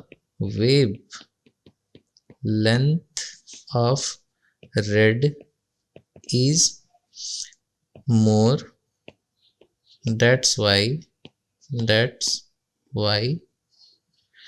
we can see red color from very far away। इसी के लिए रेड कलर यूज होता है। इसके बाद और भी चीज़ पढ़ना है, जैसे स्काई हम लोग को ब्लू क्यों दिखता है, कभी कभी व्हाइट क्यों दिखता है, एस्ट्रोनॉट्स को ब्लैक क्यों दिखता है। तो ये हम लोग ना आगे पार्ट में आएंगे, जब हम लोग एटमॉस्फेरिक रिफ्लेक्शन पढ़ के आगे स्कैटरिंग ऑफ लाइट्स वगैरह पढ़ेंगे। ठीक है, चलिए आगे बढ़ते हैं। Formation of rainbow. तो अब जैसे कोई एक 7 कलर में फॉर्म हो रहा है, मतलब कहीं ना कहीं प्रिज्म जैसा एक्शन हो रहा होगा, जाहिर सा बात है। हाँ, हो रहा है सर। तो रेनबो क्या होता है पहले हम लोग पढ़ते हैं। A rainbow is a natural spectrum. ठीक है, नेचुरली ही अपीयर होता है इन द स्काई। कब होता है? आफ्टर बारिश के बाद, after a rain shower. It is caused by dispersion. Dispersion मतलब क्या होता है? वही व्हाइट कलर का 7 कलर में टूटना। Of sunlight bye tiny water droplets. मतलब ये जो वाटर ड्रॉपलेट्स है ये एज ए प्रिज्म काम करता है। PRISM, prism. Presents in the atmosphere. अब हवा में सर वाटर ड्रॉपलेट्स कैसे प्रेजेंट रहेगा? देखो, वाटर हर जगह हर समय में इवापोरेट करते रहता है, और हमारा जो भी एयर हम लोग सांस ले रहे हैं हमेशा उसमें ह्यूमिडिटी रहता है। ह्यूमिडिटी मतलब वाटर का मॉलिक्यूल्स रहता ही रहता है। तो बारिश के बाद क्या होता है? बारिश के बाद ना वाटर का मॉलिक्यूल एटमॉस्फेयर में कंटेंट बढ़ जाता है, छोटा छोटा ड्रॉपलेट्स वगैरह बहुत ज़्यादा बढ़ जाता है। वही छोटा ड्रॉपलेट एज ए प्रिज्म काम करता है। कैसे काम करता है समझते हैं। The water droplet acts like a prism, they refract, मतलब सबसे पहले रिफ्रैक्ट करता है। देखो इस पहला पॉइंट, इसको हम पॉइंट नंबर 1 दिए, इसमें रिफ्रैक्ट किया, दूसरा पॉइंट में रिफ्लेक्ट किया। देखो refract and disperse the incident line, then reflect. ये रिफ्लेक्ट कहाँ किया? पॉइंट 2 में। Internally and final refracts. अब ये जो थर्ड लेयर है, मतलब थर्ड पार्ट पे फिर से रिफ्रैक्ट करता है, और यहाँ से निकलता है come out of the raindrop due to the dispersion of light and internal reflection the different colour reaches the eye observer. ठीक है, तो ये प्रोसेस है। तो ये इसका डेफिनेशन हो गया। अगर ये 3 मार्क्स में आता है बेसिकली, तो हम लोग को ना ये चीज़ को ध्यान रखना है। तो याद करने की जरूरत नहीं, 2-3 बार आप लोग पढ़ोगे अपने आप समझ में आ जाएगा। अब हम यहाँ पे डिटेल में समझाते हैं कि हो क्या रहा है। ठीक है, चलो हम थोड़ा सा इसको मिटाते हैं, नीट एंड क्लीन करते हैं। सबसे पहला चीज़ तो सन अगर हम लोग का यहाँ पे है, सन को हम लोग येलो कलर ले लेते हैं, येलो। सन अगर यहाँ पे तो आदमी कहाँ पे होना चाहिए? आदमी इधर ही होगा, मतलब आदमी के पीछे हम लोग का सन होना चाहिए। ठीक है, तो यहाँ से एक रे ऑफ लाइट आया, ये कौन सा है? वाइट लाइट है। वाइट लाइट मतलब 7 कलर इसमें इन्वेडेड है। अब पहला सरफेस में हम लोग का रिफ्रैक्शन हुआ। क्यों ऐसा रिफ्रैक्शन हुआ? देखो यहाँ पे क्या था? एयर, और ये क्या है? वाटर। तो water is more denser, more denser.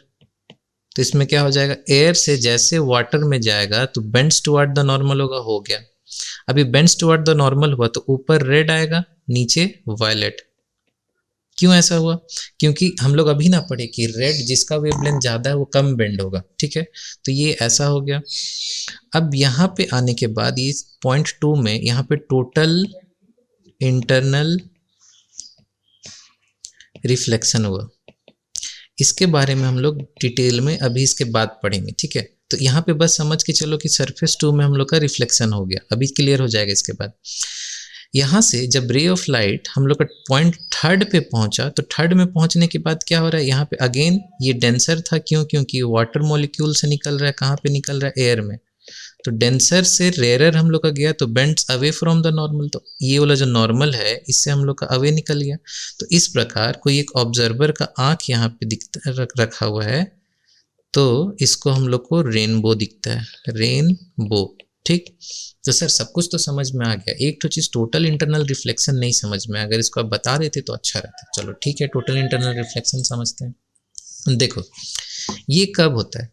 ये तभी होता है जब डेंसर से रेयरर की ओर कोई लाइट जाता है, मतलब डेंसर से रेयरर की ओर जाता है। अगर बोले सर कि रेयरर से अगर हम लोग डेंसर में भेज दे तो क्वेश्चन मार्क, रेयरर से डेंसर में नहीं होता है। ठीक है, तो हम लोग एक यहाँ पे क्या करते हैं, एक वाटर ले लिए और एक एयर ले लिए। अब हम लोग हमेशा ना ऊपर से नीचे रे भेज रहे थे, अब नीचे से ऊपर भेज रहे हैं। मतलब मान लो नीचे से लाइट वो पानी के अंदर से बाहर की ओर निकल रहा है। तो रे ऑफ लाइट ये इंसिडेंट रे हुआ। इंसिडेंट रे डेंसर से रेयरर में क्या होता है, denser to rarer away from the normal, away from the normal, ठीक है। तो ये हम लोग का नॉर्मल, नॉर्मल से दूर भेजेगा, जाओ उधर जाओ उधर जाओ, ठीक है, अवे चले गए। अब हम लोग एंगल ऑफ इंसिडेंट को हम लोग थोड़ा सा बढ़ा दिए, ठीक है सर, थोड़ा सा बढ़ा दिए, तो एक पर्टिकुलर एंगल में आके क्या होता है कि ये ना पैरेलल टू सरफेस हो जाता है, ठीक है। इसको हम लोग क्या बोलते हैं, critical angle, CRITICAL, critical angle.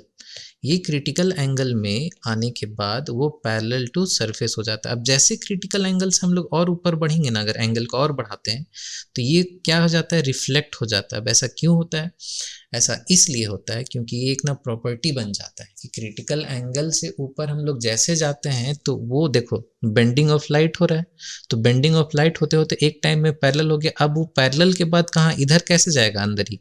तो इसके बाद नहीं, रिफ्रैक्शन का रूल छोड़ के रिफ्लेक्शन का रूल मानने लगता है। तो इसी प्रोसेस को हम लोग क्या बोलते हैं, टोटल इंटरनल रिफ्लेक्शन। इसका कुछ यूजेज है, कहाँ कहाँ यूज आता है। पहला, इंडोस्कोपी, ENDOSCOPY, मतलब जो मुंह के अंदर एक ठो डालता है ना डॉक्टर लोग, मुंह के अंदर डाल के पेट के अंदर पूरा देख रहा है क्या चीज़ है नहीं है, किधर कुछ प्रॉब्लम है, तो वो सब चीज़ जो पाइप यूज होता है वो ऑप्टिकल फाइबर टाइप का मटेरियल का बना रहता है। तो अंदर जैसे पूरा लाइट गया से बेंड हो गया तो उसको ना लाइट वहाँ तक पहुँचाता है, तो एंडोस्कोपी में ये चीज़ यूज होता है। और कहाँ कहाँ यूज होता है, दूसरा ऑप्टिकल फाइबर, ऑप्टिकल फाइबर ये कहाँ पे मिलता है, आजकल जो पूरे ऑल ओवर इंडिया में जियो कंपनी जो अपना फाइबर बिछा रहा है इंटरनेट के लिए, वो चीज़ ऑप्टिकल फाइबर से ही बना रहता है, मतलब डायरेक्ट उसमें करंट नहीं जाएगा, लाइट सोर्स ही जाता है, ठीक है। तो ऐसे ऐसे कुछ कुछ इसका यूजेज है। और हम लोग कहीं पे नेचर में भी दिख जाता है, जैसे रेनबो में भी इसका यूज़ होता है, रेनबो का फॉर्मेशन में, और भी कहीं है वो डिटेल में हम लोग को आगे देखना है 11th-12th में। तो देखो ये हम लोग एक ऑप्टिकल फाइबर का एग्जांपल लेके चल रहे हैं। देखो ये क्या है, N2 यहाँ पे बोल रहा है, यहाँ पे N1, तो हाँ ये हो गया N1। तो ये N1 N2 क्या है, रिफ्रैक्टिव इंडेक्स। तो N2 is less than N1, मतलब रिफ्रैक्टिव इंडेक्स ऑफ 1 अंदर में जो है इसका ज़्यादा हो रहा है एज कम्पेयर टू N2। तो रे ऑफ लाइट को हम लोग क्या करते हैं ना, क्रिटिकल एंगल, ये जो IC क्रिटिकल एंगल से ज़्यादा एंगल में हम लोग थ्रो करते हैं ऑप्टिकल फाइबर में। तो ये क्या करता है, अंदर ही ऐसा रिफ्लेक्ट होते हुए ये जाता है और ये दूसरा पॉइंट में निकल जाता है। तो ये पूरा थाउजेंड्स ऑफ किलोमीटर भी चला जाएगा, ये जहाँ तक भेजना हम लोग भेज सकते हैं, लॉसलेस, थोड़ा बहुत लॉस होता है लेकिन फिर भी हम लोग इसको लॉसलेस बोलते हैं। और ये क्यों इतना इफेक्टिव है, क्योंकि स्पीड ऑफ लाइट से ट्रैवल हो रहा है, स्पीड ऑफ लाइट से ट्रैवल हो रहा है, इसमें नो लॉस ऑफ सिग्नल, हो रहा है। इसी के लिए ये आजकल बहुत ज़्यादा यूज में, इवन आजकल मॉडर्न ज़माना का जो हम लोग स्पीकर वगैरह लेंगे ना, सोनी का या फिर बॉस वगैरह का हाईफाई सिस्टम टीवी के लिए, तो हम लोग को ना ऑप्टिकल फाइबर ही कनेक्शन मिलता है। डायरेक्ट DTH से आप एक ऑप्टिकल फाइबर का तार निकालिए, उसमें कनेक्ट कर दीजिए, एकदम पतला सा रहता है, ठीक है। अब देखो ये चीज़ एक्चुअल में इस टाइप का सा पतला हॉलो ट्यूब दिखता है, एक साइड से लाइट इंटर कर रहा है, दूसरे साइड से लाइट निकल रहा है। तो ये चीज़ यहाँ पे अगर कोई एक आदमी अपना आँख लगा के देखेगा भी ना, तो इसको दिखता है कि यहाँ से लाइट निकल रहा है। तो ये ऑप्टिकल फाइबर में, और ये एक रियल फोटो है, रियल फोटो दोनों ही। इसमें क्या कर रहा है, ये एक ग्लास का स्लैब पकड़ लिया, उसमें ना एकदम क्रिटिकल एंगल से IC से जस्ट ऊपर एक लाइट को प्रोजेक्ट कर दिया। अब लाइट को प्रोजेक्ट किया तो वो क्यों ऐसे रिफ्लेक्ट होते हुए जा रहा है, क्योंकि ये क्रिटिकल एंगल से ऊपर है और टोटल इंटरनल रिफ्लेक्शन हो रहा है, ठीक है। ये एक रियल फेनोमेनन है। पेंसिल को हम लोग ऐसे अंदर डुबाते हैं तो देखो पेंसिल को जाना कुछ चाहिए था ऐसे, ऐसे। तो यहाँ से अगर एक नॉर्मल हम लोग क्रिएट करते हैं तो क्या होता है, rare to denser bends toward the normal, अंदर की ओर बेंड होना चाहिए, लेकिन इधर से देख रहे हैं तो bends away from the normal, तो अवे हम लोग कर दिए, तो ये हम लोग को टोटल इंटरनल रिफ्लेक्शन का एक एग्जाम्पल और दिख गया। अब हम लोग डिस्पर्सन ऑफ लाइट तो हम लोग एक बार देख लिए कि वाइट कलर को 7 कलर में हम लोग को तोड़ना है। उसके बाद हम लोग रेनबो का फॉर्मेशन देखे, रेनबो का फॉर्मेशन बहुत इंपॉर्टेंट रहता है आप लोग के एग्जाम के लिए, उसको मैक्सिमम टाइम में पूछ देता है। आगे बढ़ते हुए अब हम लोग को ना एटमॉस्फेरिक रिफ्रैक्शन देखना है। रिफ्रैक्शन क्या होता है, बेंडिंग ऑफ लाइट। तो एटमॉस्फेयर में जो रिफ्रैक्शन हो रहा है उसके कारण क्या क्या फेनोमेनन आता है वो हम लोग को देखना है। आइए देखते हैं atmospheric refraction. Atmospheric refraction is the deviation of light ray, deviation मतलब वही बेंडिंग हम लोग समझ सकते हैं, deviation of light ray from a straight line as it passes through the atmosphere due to variation in the air density as a function of height. तो air density हम लोग को यहाँ पे एक इंपॉर्टेंट टर्म मिला। एयर डेंसिटी से क्या बोल रहा है कि जैसे जैसे हम लोग हाइट ऊपर जा रहे हैं एयर का डेंसिटी घटते जा रहे हैं। क्यों ऐसा, इसको हम लोग पहले एक बार समझते हैं। एग्जाम्पल के तौर पे मान के चलो ये अर्थ है, अर्थ से ऊपर एटमॉस्फेयर यहाँ तक है। अब अर्थ का नीचे वाले सरफेस को हम लोग ना लेयर बाय लेयर बांट दे। क्यों ऐसा सर, लेयर बाय लेयर क्यों बांट रहे? देखो नीचे हम लोग का गाड़ी वगैरह चल रहा है, कंस्ट्रक्शन का काम चल रहा है, हम लोग बात कर रहे हैं, सांस ले रहे हैं, प्लांट वगैरह सब कुछ। तो यहाँ पे ना एयर मॉलिक्यूल्स में इम्प्योरिटीज बहुत ज़्यादा है, तो ये हम लोग का क्या हो गया, डेंसर हो गया। अब तो आप लोग को समझ में आ गया होगा, अगर दिमाग ठीक से चल रहा है तो अगर नीचे ज़्यादा पार्टिकल है तो डेंसर। अब हम लोग जैसे जैसे ऊपर जाते जाएंगे तो rare rare rare rare rare मिलते जाएगा। क्यों ऐसा, हम लोग ऊपर गए रेयर मिल गया क्योंकि नीचे पार्टिकल्स ज़्यादा था, ऊपर पार्टिकल कम हो गया। वैसे ऊपर जाते जाएंगे तो कम होते जाएगा। तो यही होता है, एटमॉस्फेयर पूरा अलग अलग रिफ्रैक्टिव इंडेक्स में बढ़ गया, जैसे N1 N2 N3 N4। तो ऊपर की ओर में क्या हो रहा है, हम लोग का n घटते जा रहा है। n क्या हो रहा है, रिफ्रैक्टिव इंडेक्स। जिसको n में दिक्कत है वो म्यू भी समझ सकता है। तो सर ये फोटो क्या है, ठीक है फोटो समझाते हैं। देखो ये हीट वेव यहाँ पे हम लोग का हाईलाइट करके लिखा हुआ है। अब हम लोग एक फोटो लिया है, एक आदमी, इसमें देख रहे हैं दूर में क्या दिख रहा है, थोड़ा सब कुछ ना ब्लर दिख रहा है, ब्लर। और आप लोग ऐसा बहुत जगह देखे होंगे कि ब्लर होता है। कहाँ पे, जैसे मान लो मार्केट गए, मार्केट में कहीं पे समोसा तल रहा है या फिर जलेबी बन रहा है, जलेबी जहाँ बन रहा है जस्ट उसके ऊपर में हम लोग देखेंगे तो हल्का फ्यूम्स ऐसे निकलते हुए दिखता है।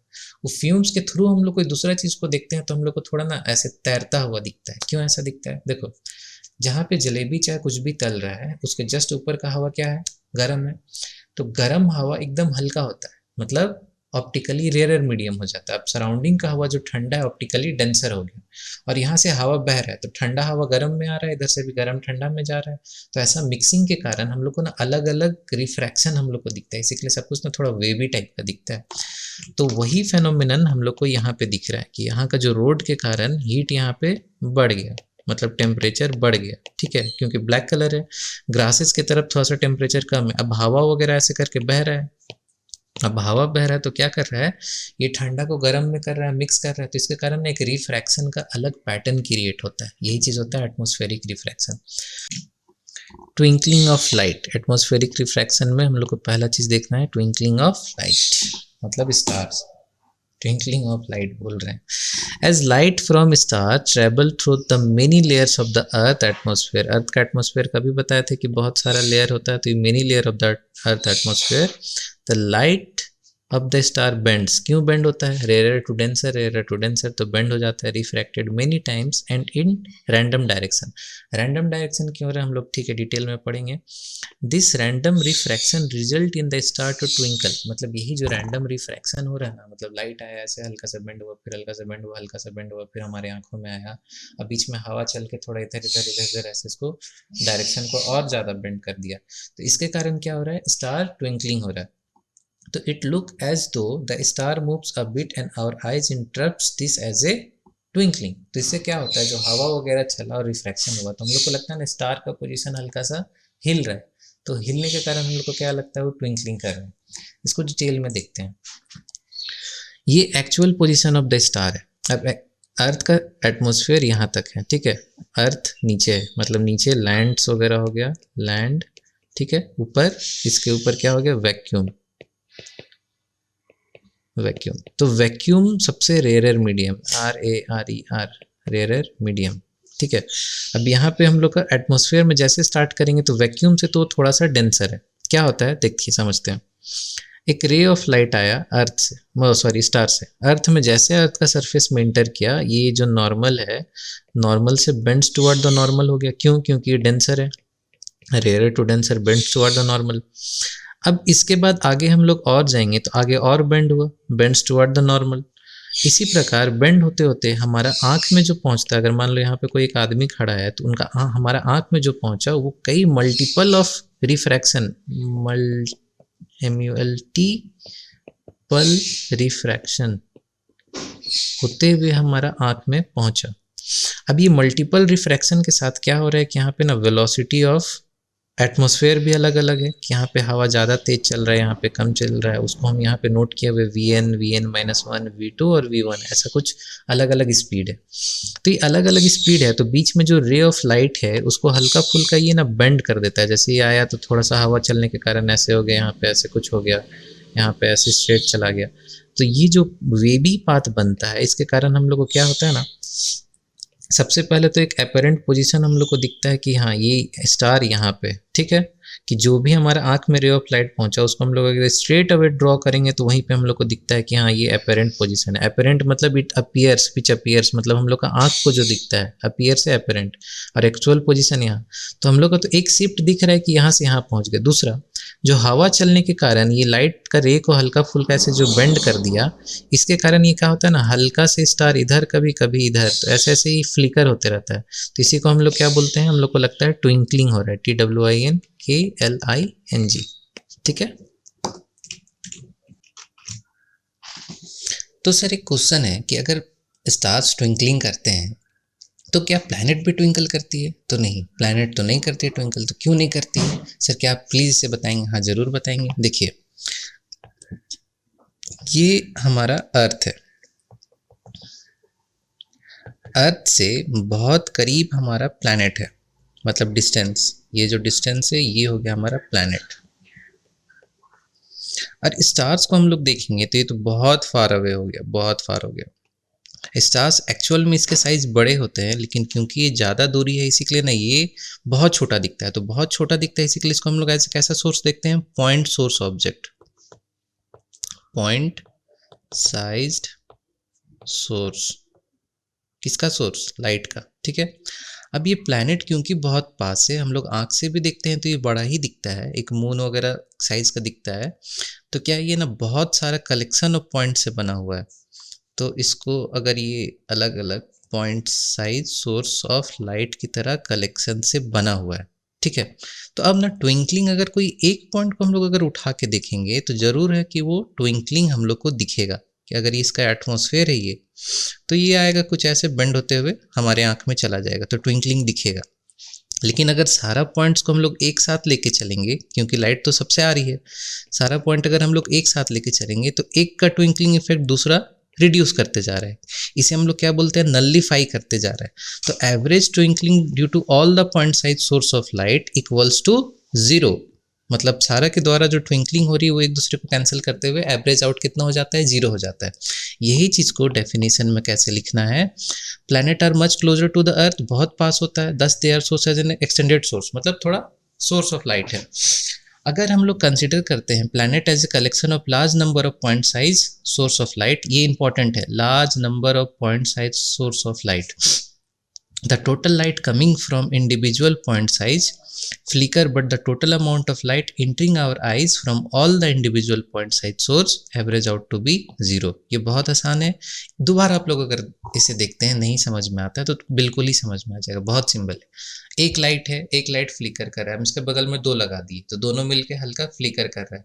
इसके अलावा हम और थोड़ा 5 6 10 लगा दे, अगर हम इतना सारा लाइट लगा दे, अब इसको हम बोलेंगे पूरा हर एक पॉइंट अगर फ्लिकर कर रहा है, लेकिन एक का फ्लिकर दूसरे का फ्लिकर को कैंसिल आउट करते जा रहा है, तो इस प्रकार क्या हो रहा है कि वो पूरा एक प्लैनेट फ्लिकरिंग हमें नहीं दिखता है, ठीक है।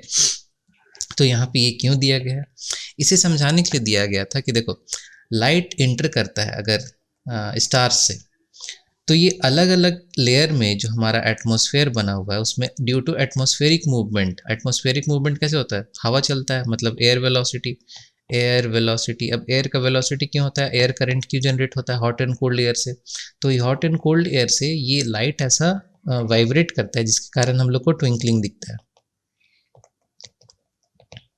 स्टार्स वगैरह। अब प्लैनेट में भी ऐसा हो रहा है, लेकिन एक दूसरे को ना बहुत सारा रेज ऑफ लाइट आ रहा है तो सारा एक दूसरे को कैंसिल कर रहा है, तो मतलब एक हमें स्ट्रेट लाइन की तरह डायरेक्ट दिखता है कि हाँ आँख में विदाउट फ्लिकरिंग पहुँच गया। चलिए आगे बढ़ते हैं। Advance sunrise and delay sunset क्या होता है, इसका मतलब पहले तो मतलब समझते हैं कि सनराइज पहले और बाद में क्या है। सर क्या चीज़ बोल रहे हैं आप? देखो एक्चुअल जो सनराइज होता है ना, कहाँ लिखे क्लियर दिखेगा ना, एक्चुअल सनराइज एंड सनसेट, जो हम लोग को दिख रहा है वो नहीं, जो एक्चुअल में हो रहा है वो 2 minutes, 2 minute before and after होता है, ठीक है। इसी चीज को डिटेल में हम लोग समझते हैं पूरा।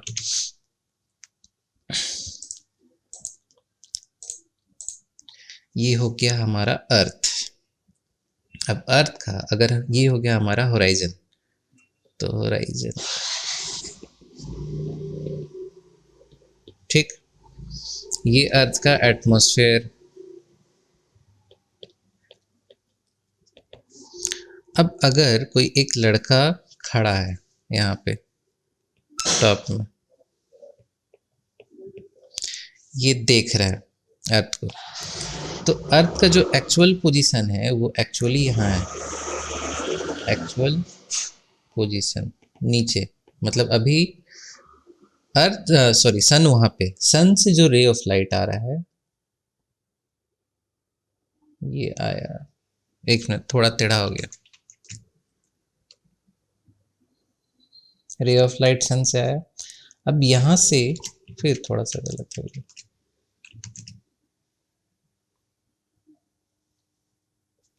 सन से रे ऑफ लाइट ऐसे आया। यहाँ आने के बाद अब एटमॉस्फेयर में ये वैक्यूम है, वैक्यूम एकदम लाइट होता है, तो रेयर से denser bends toward the normal, तो ये कुछ इस टाइप का बेंड होके आँख में चला जाएगा। ये जो बेंड हुआ ना, ये एटमॉस्फेरिक रिफ्रैक्शन के कारण हुआ, ATMOSPHERIC, atmospheric refraction, atmospheric refraction के कारण वो बेंड हो गया। तो हमारे आँख में जो पहुँचा रे ऑफ लाइट, यहाँ पे अगर हम लोग टेंजेंट ड्रॉ करेंगे तो हम लोग को क्या दिखेगा, दिखेगा कि वो इस जगह से आ रहा है। टेंजेंट एक स्ट्रेट लाइन होता है, ठीक है।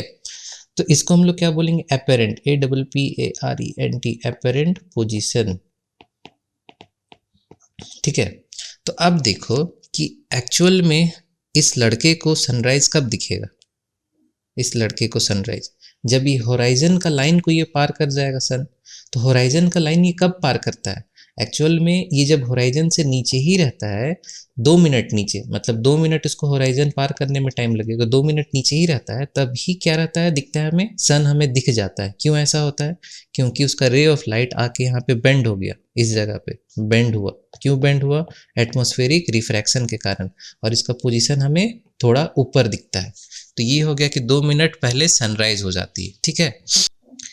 हम लोग सनसेट देखते हैं, सनसेट 2 मिनट आफ्टर क्यों होता है, मतलब हम लोग को 2 मिनट क्यों दिखता है वो डिफरेंस। तो देखो एक्चुअल में फिर से हम लोग एक होराइजन ले लेते हैं, ये हो गया मान के चलो हमारा होराइजन, इससे अगर नीचे जाएगा तो हम लोग क्या बोलेंगे कि सन सेट हो गया, मतलब सूरज डूब गया, ठीक है।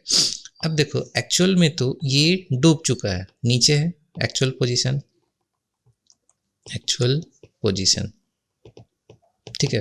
तो ये डूब चुका है, तब भी हम लोग क्या बोल रहे हैं कि वो नहीं डूबा है। क्यों ऐसा, सेम सनराइज की तरह यहाँ पे हमारे चिंटू जी खड़े हैं, तो यहाँ से जो रे ऑफ लाइट आ रही है सन से, रे ऑफ लाइट ये गया, एटमॉस्फेरिक रिफ्रैक्शन के कारण ये बेंड होके आँख में पहुँच गया, तो यहाँ से जो अपेरेंट पोजीशन गया वो चिंटू जी को दिखा यहाँ पे। तो ये एक्चुअल में हमारा सन डूब चुका है, तो इसको सनसेट हो गया है, लेकिन क्योंकि एटमॉस्फेरिक रिफ्रैक्शन के कारण हम लोग को ये दिख रहा है कि अभी भी होराइजन से ऊपर है, तो इसे डूबने में कितना लगता है, 2 मिनट।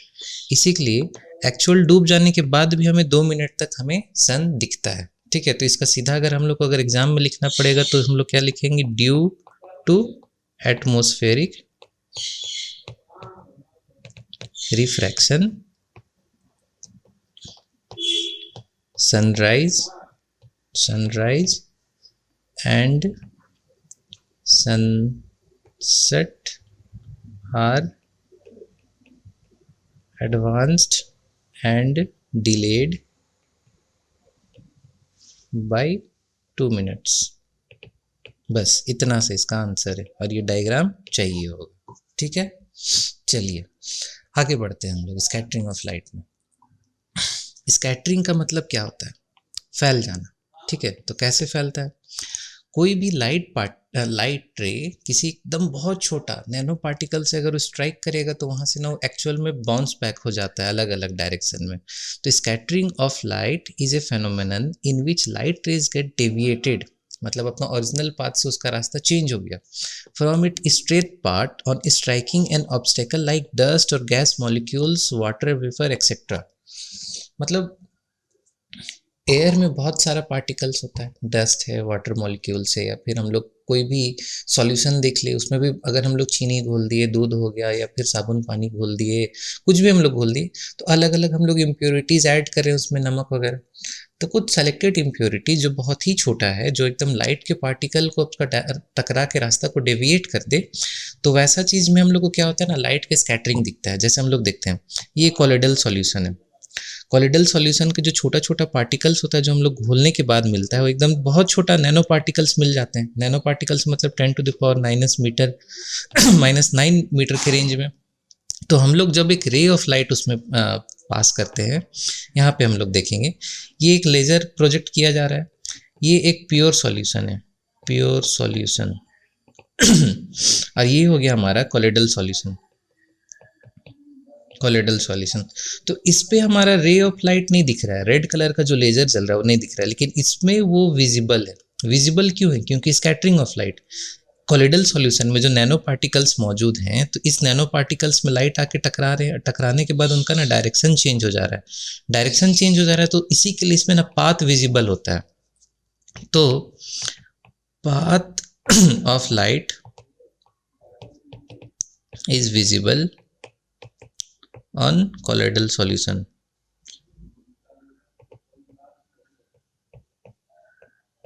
ठीक है, इसके कारण कुछ इफेक्ट होता है, टिंडल इफेक्ट, तो उसे हम लोग देखते हैं। टिंडल इफेक्ट इज ए फेनोमेनन। अब सारा जब स्कैटरिंग ऑफ लाइट से जो भी फेनोमेनन हो रहा है, मतलब एटमॉस्फेयर में कुछ ना कुछ एकदम छोटे पार्टिकल्स मौजूद है जिससे लाइट टकरा रही है, और लाइट का पाथ जिसके कारण विजिबल हो रहा है उसे हम लोग स्कैटरिंग बोलते हैं। तो टिंडल उसी का एक एग्जाम्पल है, मतलब सेम चीज़ हो रहा है। तो Tyndall effect is a phenomenon in which the particle in a colloidal scatter beam of light that are directed at them. मतलब वही एटमॉस्फेयर में या फिर कॉलोइडल में जो भी पार्टिकल्स होता है, वो जो उसको लाइट को अपना रास्ता से डेविएट कर देता है, उसी को हम लोग क्या बोलते हैं? स्कैटरिंग। और इस फेनोमेनन को हम लोग क्या बोलते हैं? Tyndall effect. तो एग्जांपल क्या क्या है? Scattering of light rays when it passes through A colloidal solution, जो हम लोग जस्ट पीछे वाले एग्जांपल में देखे, लास्ट वाले में, कि ग्लास में कॉलोइडल सॉल्यूशन में रे ऑफ लाइट विजिबल दिख रहा था। When light passes through a foggy environment then Tyndall effect is seen. अगर एक फॉगी इन्वायरमेंट में से लाइट पास आता है ना, जैसे हम लोग का घर का खिड़की खुलता है, झाड़ू वगैरह लगा हो, तो पूरा रे ऑफ लाइट विजिबल होती है। या फिर इस टाइप का फॉरेस्ट वगैरह में फॉगी इन्वायरमेंट में क्या होता है, जब थोड़ा सा रे ऑफ लाइट, सन का लाइट पड़ता है, तो ऐसा पूरा रे ऑफ लाइट दिखता है। तो इस टाइप का चीज़ को हम लोग क्या बोलते हैं? Tyndall, TINDALL, Tyndall effect. ठीक है, पाथ लाइट का दिखना।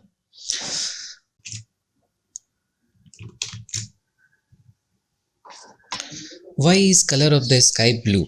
ठीक है, हमें कलर ऑफ स्काई ब्लू क्यों दिखता है, सवाल है। चलो समझते हैं, कोई बात नहीं सर, समझ लेते हैं। हमारा अर्थ का एटमॉस्फेयर है, इसे पहले रुक जाओ, तुम पहले अभी मत चलो। अर्थ का एटमॉस्फेयर है, और अर्थ हमारा हो गया यहाँ पे अर्थ। ठीक है, सन यहाँ पे कुछ है, सन। अब हो क्या रहा है? जैसे इससे रे ऑफ लाइट आ रहे हैं, यहाँ पे टकरा रही है, तो क्या हो रही है इस पार्ट पे, अपर एटमॉस्फेयर के लेयर पे क्या हो क्या रही है, इसी को बस समझना है। देखो, हम लोग पहले पढ़े थे रे ऑफ लाइट 7 कलर से बना हुआ है। सातों कलर में रेड का वेवलेंथ सबसे ज़्यादा है, रेड का लैम्डा, लैम्डा का वेवलेंथ सबसे ज़्यादा है।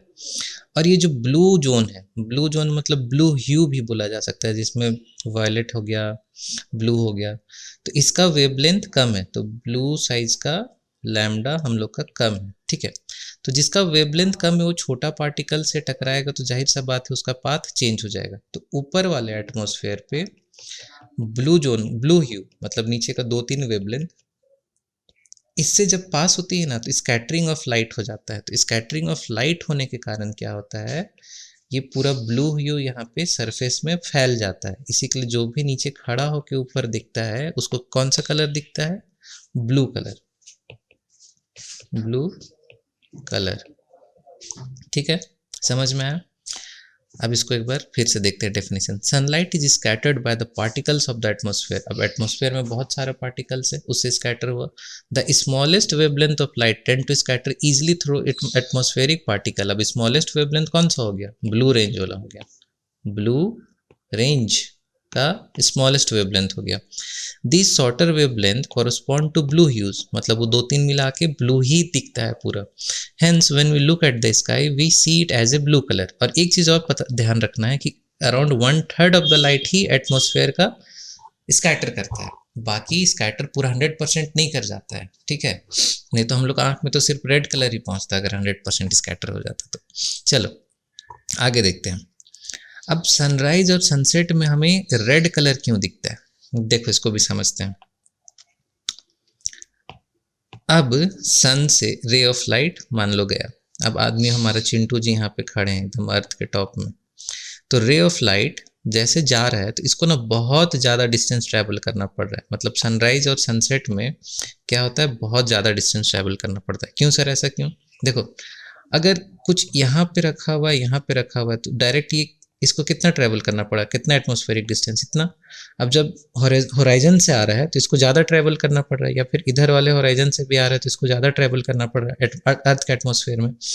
तो अर्थ के स्टार्टिंग ऊपर वाले लेयर में, मतलब आउटर लेयर के एटमॉस्फेयर में क्या हो रहा है कि शॉर्टर वेवलेंथ, जैसे हम लोग पहले भी देखे ब्लू वाला शॉर्टर वेवलेंथ बहुत पहले स्कैटर करा के, तो देखो तो अब बहुत पहले स्कैटर हो गया ब्लू वाला, तो एकदम एकदम ऊपर का लेयर हम लोग का ब्लू बन गया। उसके बाद ना खाली हम लोग का आंख में रेड कलर ही पहुंचता है। तो इसको कैसे एक बार देखते हैं। At sunrise and sunset the angle at which sunlight enter the atmosphere is significantly changed. मतलब अब वो नीचे से एंटर कर रहा है, बस वही बता रहा है, नीचे से एंटर कर रहा है तो ज़्यादा उसको डिस्टेंस ट्रैवल करना पड़ रहा है। And light travel longer distance than noon, मतलब दिन के टाइम से ज़्यादा वो ट्रैवल कर रहा है। And most of the blue and green, मतलब शॉर्टर वेवलेंथ का light are scattered even before reaching the lower atmosphere. मतलब नीचे वाला एटमॉस्फेयर पहुंचने से पहले ही ये सब का क्या हो गया, सारे स्कैटर करके ऊपर फैल चुका, मतलब नीचे वाला एटमॉस्फेयर नहीं आ पाया। ठीक है, lower atmosphere. So we see only the orange and red colour in the sky. समझ में आया? मतलब जैसे एटमॉस्फेयर है, अब ये एटमॉस्फेयर है, इसका आउटर लेयर में पूरा ब्लू कलर पूरा फैल गया। फैल कैसे गया, मतलब ऊपर ही ऊपर पूरा स्कैटर हो गया। तो नीचे जैसे जो आया ज़्यादा डिस्टेंस ट्रैवल करने के कारण, तो नीचे लेयर में पूरा हमारा रेड स्कैटर किया, तो इसी के लिए हम लोग को क्या दिखता है, red colour of the sky. अब हम लोग आगे बढ़ेंगे तो एक क्वेश्चन आता है कि एस्ट्रोनॉट है, अगर मान के चलते हैं हम लोग का जो चिंटू जी जिसको हम लोग हमेशा लेके चल रहे हैं, एस्ट्रोनॉट या तो मून का सरफेस में खड़े हैं या फिर कोई एक स्पेस शिप से कहीं जा रहे हैं। ठीक है, स्पेस शिप से इसमें हमारे चिंटू जी ऐसे बैठे हुए, ठीक है, कहीं जा रहे हैं। तो इनको ना पूरा एटमॉस्फेयर ब्लैक क्यों दिखता है, मतलब स्काई क्यों ब्लैक दिखता है? ठीक है, इसका रीज़न है, बेसिक कॉन्सेप्ट समझते हैं। हम लोग क्या कुछ पार्टिकल को देख रहे हैं, क्या ये हम हाथ को देख रहे हैं तो हमें लाइट दिख रहा है या हाथ दिख रहा है? क्या एक्चुअल में हम लाइट नहीं दिखते हैं, हम लोग क्या देखते हैं, लाइट किसी चीज़ से रिफ्लेक्ट होके आता है ना, उस रिफ्लेक्शन को हम लोग देखते हैं। तो अब एटमॉस्फेयर में, मतलब अर्थ है, अर्थ का ऊपर का जो एटमॉस्फेयर हो गया, उससे ऊपर क्या होता है, वैक्यूम। वैक्यूम में कोई पार्टिकल ही नहीं होता है जिसमें से ना लाइट रिफ्लेक्ट करे या रिफ्रैक्ट करे या फिर स्कैटर करे। तो हमारा आँख में तो कोई पार्टिकल का रिफ्लेक्शन, रिफ्रैक्शन या फिर स्कैटरिंग तो दिखेगा नहीं, इसी के लिए पूरा का पूरा ब्लैक दिखता है। इसका यही एक रीज़न है, because there is no particle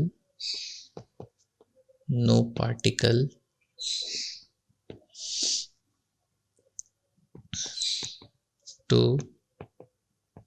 scatter the light rays, so we see dark sky, dark मतलब ब्लैक भी लिख सकते हैं, कोई दिक्कत नहीं, ब्लैक स्काई फ्रॉम स्पेस। बस इतना सा था। और इसी प्रकार ये पूरा चैप्टर समाप्त हो गया। अगर आपको कहीं पे भी डाउट होगा, वीडियो अपना दोबारा रिपीट करके देखिए, ये वीडियो आप ही लोग के लिए है। और अगर आपको कॉन्सेप्ट अच्छा लगा होगा तो प्लीज़ हम लाइक और सब्सक्राइब कर दीजिएगा इस वीडियो के लिए। और थैंक यू।